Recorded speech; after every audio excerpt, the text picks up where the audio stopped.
అసలు ఆంధ్రప్రదేశ్కి special category status Chandrababu అడిగే అవకాశం ఉందా, లేకపోతే ఈయన అడిగినా కానీ వాళ్ళు బీజేపీ వాళ్ళు ఇచ్చే అవకాశం ఉందా? బీజేపీ ఇవ్వదు.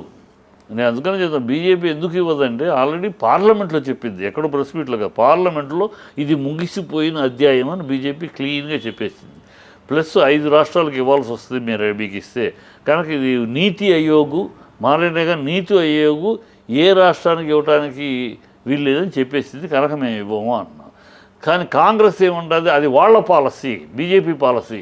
మేము వస్తే మా పాలసీ వేరు, మేము ఇస్తాము స్పెషల్ స్టేటస్ అని చెప్పేసి మేము స్పెషల్ స్టేటస్ ఇస్తాము అని కాంగ్రెస్ అంటారు. సో ఇప్పుడు చంద్రబాబు దగ్గర ముందున్న విషయం ఏంటి, బీజేపీ తోటి కలిసి గెలిపారు. బీజేపీ మీరు కాంగ్రెస్ ఇస్తానంటుంది, వీళ్ళేమి ఇవ్వనంటున్నారు. వీళ్ళకి 240 సీట్లు 240 సీట్లు వీళ్ళకు ఉన్నాయి. వాళ్ళది మొత్తం కలిపి 233, వీళ్ళది మొత్తం కలిపి 295 ఎంతో ఉన్నాయి. సో మీరు కాంగ్రెస్ అంటుందంటే మీరు నితీష్ కుమార్ మీరిద్దరు కలిపి 28 సీట్లు మీరిద్దరు మాకు వచ్చేయండి, మీ ఇద్దరికి స్పెషల్ స్టేటస్ ఇస్తాం, నితీష్ కుమార్కి ఉపప్రధాని ఇస్తాం, మీకు మీరు ఏం మినిస్ట్రీలు కోరుకుంటారో ఆ మినిస్ట్రీలు ఇస్తాం, రండి స్పెషల్ స్టేటస్ మీకు ఇచ్చేస్తాం అని ఇద్దరికి ఆశ చూపిస్తున్నారు.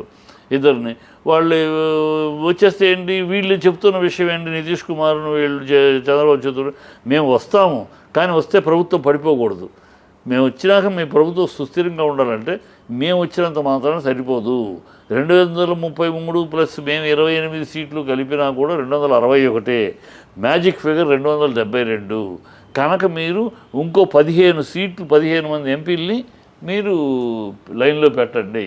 ఆ 15 మంది మీలో విలీనం చేసుకుంటే వాళ్ళు కాంగ్రెస్ ఎంపీలుగా విలీనం అయిపోతే ఆ ఇండిపెండెన్స్ ఉన్నారు వాళ్ళని పట్టుకుని ఏదో ప్లాన్ చేయండి అని చెప్పి అందుకోసం వెయిటింగ్. ఆ పాయింట్ మీద కాంగ్రెస్ అక్కడ గేమ్ ఆడుతుంది, ఉభయ శివసేనల్ని కలపడానికి ప్రయత్నిస్తుంది. ఆయన్ని శరద్ పవార్ని అజిత్ పవార్ని కలపడానికి ప్రయత్నిస్తుంది. సో అక్కడ పలికితే అజిత్ పవార్ సీట్లు బీజేపీ కూటమి నుంచి ఇక్కడికి వచ్చేస్తాయి. ఇక్కడ శివసేనలో ఇద్దరు కలిసిపోయారంటే మనదేమైనా ఒకటి విడిపోయినా మళ్ళీ శివసేన అంటే శివసేన బాల్ ఠాకరే గారి శిష్యులో మనం ఆయన ఉద్దేశం మనం ఒకటిగా ఉండాలి అని కలిస్తే మళ్ళీ ఈ కాంగ్రెస్కి వెళ్తాయి. ఆ గేమ్ జరుగుతుంది, పర్మిటేషన్ కాంబినేషన్ జరుగుతుంది. చంద్రబాబు నితీష్ ఈ సీన్ వాళ్ళ ముందు పెట్టి మీరు అవి ముందు పక్కా చేయండి, మీరు స్ట్రాంగ్గా మేము లేకుండానే మీరు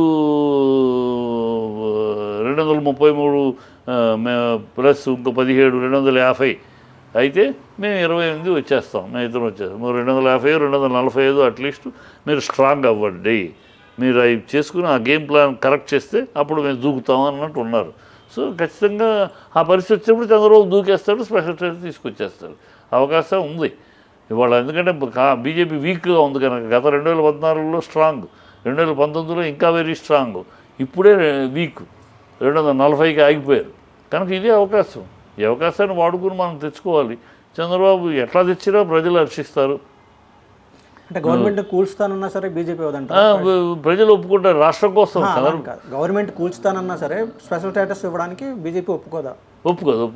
ఎందుకంటే ఎందుకు ఒప్పుకోదు అంటే ఒప్పుకుంటే ప్రజలు ఇంకా వీక్ అయిపోద్ది బీజేపీ.